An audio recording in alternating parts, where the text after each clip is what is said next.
Ahoy there, YouTubers. Tis your Captain D Bellboy, aka Mr. Black Ranger here, with another Genesis Hero video. So, in the last video, we took a look at a real scallywag of a hero, Lord Hades there. Overall, his kit was built to kind of specifically keep himself alive, even though they classified him as a tank.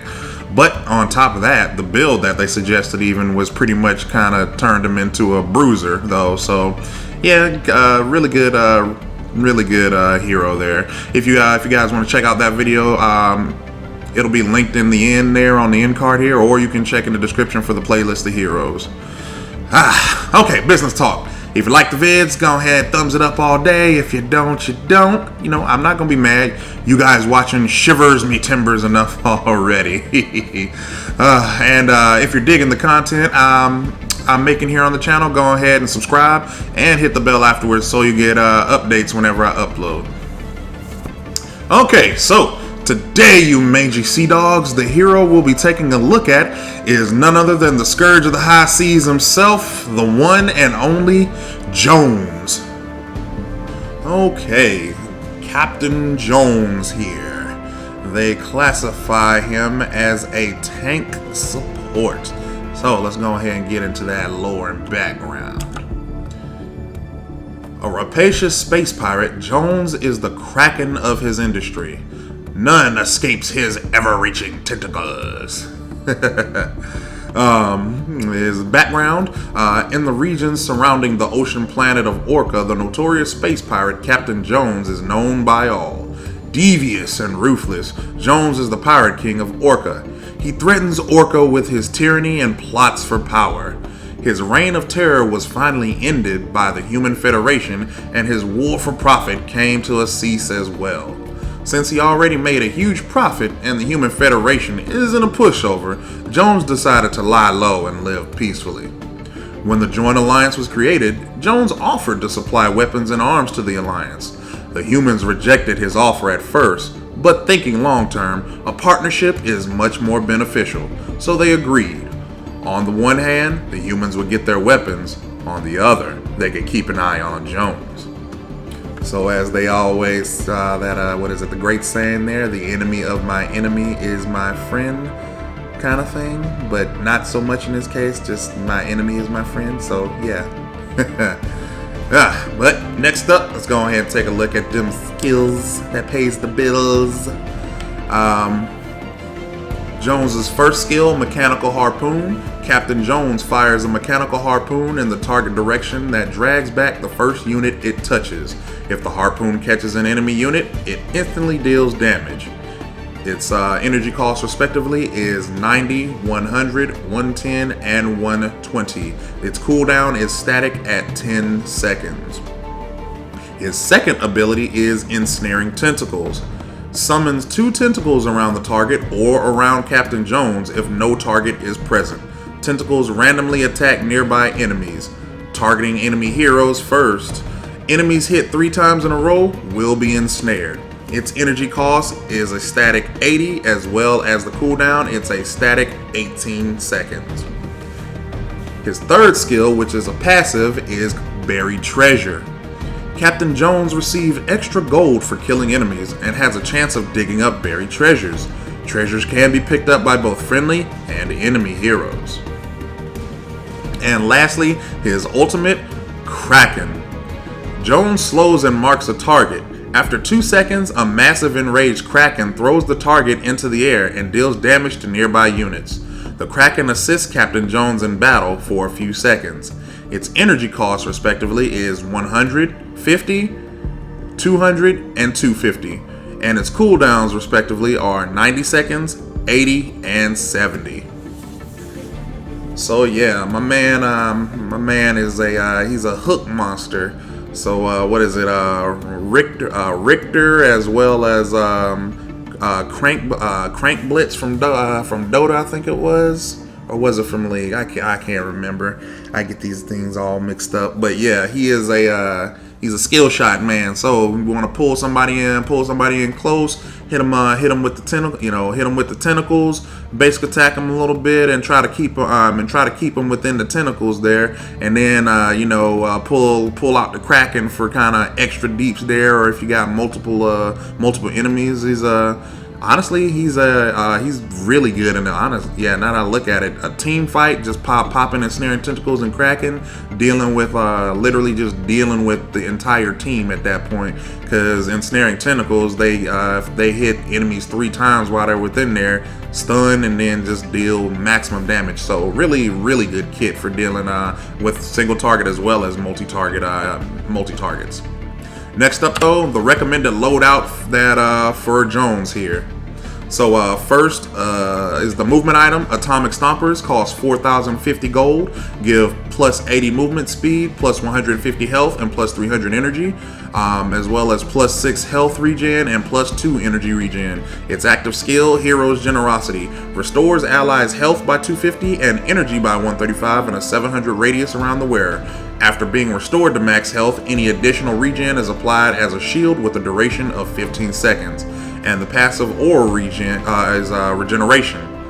Increases the health regen of friendly units by 3 in a 700 radius around the wearer. The second item, Chrono Switch, costs 5,300 gold, gives plus 60 energy damage, plus 400 energy, plus 5 health regen, and plus 5 energy regen. And its active is reset, resets the cooldown of all abilities. Third item, Medusa Shield, costs 3,800 gold, gives plus 25 attack damage, plus 50 armor. Its active is Energy Flux, grants the wearer immunity to all energy effects for 5 seconds. Fourth item here is Prothean Shield, costs 5,150 gold, gives plus 30 attack damage, plus 50 armor. Its passive is Incinerate, deals 60 energy damage per second to enemies within a 500 radius of the wearer. The fifth piece here is Armor of Triumph. It costs 5,250 gold.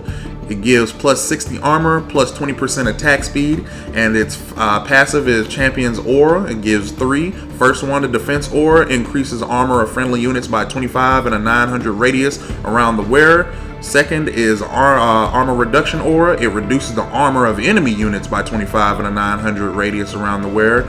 And then Attack Speed Aura increases attack speed of friendly units by 0.15 in a 900 radius around the wearer. And then lastly, the Radiant Shield. It costs 4,800 gold, gives plus 40 energy damage and plus 800 energy, and its active is Safeguard. Grants a shield equal to 30% of your current energy for 3.5 seconds. The effect triggers when your health falls below 25%. So he like I said, he is even with this kit, it allows for him to kind of be a little bit more tanky and supporty in there, because again, his move set is just straight as it is. He's got the Atomic Stompers to kind of give back to give allies some health. Chrono Switch, again, self-explanatory, resets them cooldowns, because somebody thinks they're about to get away, hit them with that hook, pull them right back, hitting that scorpion on them real quick. Get over here! Medusa Shield, self-explanatory. Going to be he is a tank, so you want to be able to handle crowd control a little bit. So that's gonna give you immunity to energy effects for 5 seconds. Prothean Shield literally gives them just more damage, because again, you are hooking them, and then once you hook them, you pop the ensnaring tentacles. The ensnaring tentacles, if it hits them 3 times, they're ensnared, which means they can't move, which means Promethean Shield is just going to end up dealing more damage while you're around them. Then on top of that, fused with Armor of Triumph, it's already decreasing their armor by 25, increasing your friendly units' armor by 25, and their attack speed by 0.15. So yeah, debuff on them, buffing yourself, stunning the enemy, hooking the enemy, and then Radiant Shield, obviously, it's self-explanatory. Once you get below 25%, it gives you a shield, so you can sustain or get in or get out of a dangerous situation. Yeah, literally everything all in all just synergizes really well with his kit, and and for him to kind of get in there and yank out people and sustain damage. And last on the list here, we're going to take a look at that skill order. So Mechanical Harpoon is going to be your first ability, because honestly, at the start, it doesn't really matter whether, like, with him being a support, it doesn't really matter whether he has the damage to deal it or not, because if somebody gets hooked and you pull them in, you might as well go ahead and say they're good as dead anyway. But yeah, like you're gonna take it at level 1. It's pretty much decent at level 1. You're gonna take the rest of it at levels 8, 9, and 10 to go ahead and max out the rest of the damage that you can do on hit. But yeah, like I said, at level 1, it's good from the get-go. It's gonna pull somebody in off the rip. Level 2. Level 2, you're gonna want to take Ensnaring Tentacles, which is gonna be your second ability, and you're gonna want to go ahead and max that out pretty early, from like early game to mid game, because again, if they get hit 3 times, it is going to ensnare the enemy. So level like it shows, level 2, level 4, 5, and 7, go ahead and max that out really fast. That way, 3 hits gives maximum snare efficiency. For Buried Treasure, you're gonna take that at level 3. Obviously, you know, it's not really that, you know, that necessary of a skill to take, which is why it shows late game you're gonna take 12, 13, and 14. Probably more so just the later levels is probably gonna up the frequency of you finding stuff. Honestly, I don't foresee it being a giant buff as well either.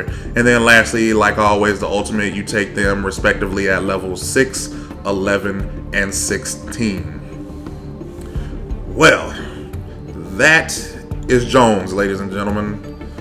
The high seas terror right there. And goodness, I can understand why he's a high seas terror. His kit plus is not the build that they gave is not a overpowered, but a nice solid build that they gave for him. He's got the crowd control, he's got the damage, he's got like the team fight capability. Honestly, he's like next to E60, he's actually a well-rounded, and I mean like middle of the board well-rounded character. Cannot wait to see what he can do when the actual game comes out there. So that's pretty much gonna do it for this video. If you guys like it, again, leave a thumbs up, or not, you don't have to. Like I said, I'm glad with you guys just watching. If you want to subscribe, smack the subscribe button and hit the bell so you can get notified whenever I upload. And we're out of here, guys. And remember, we're always good like grandma's cookies.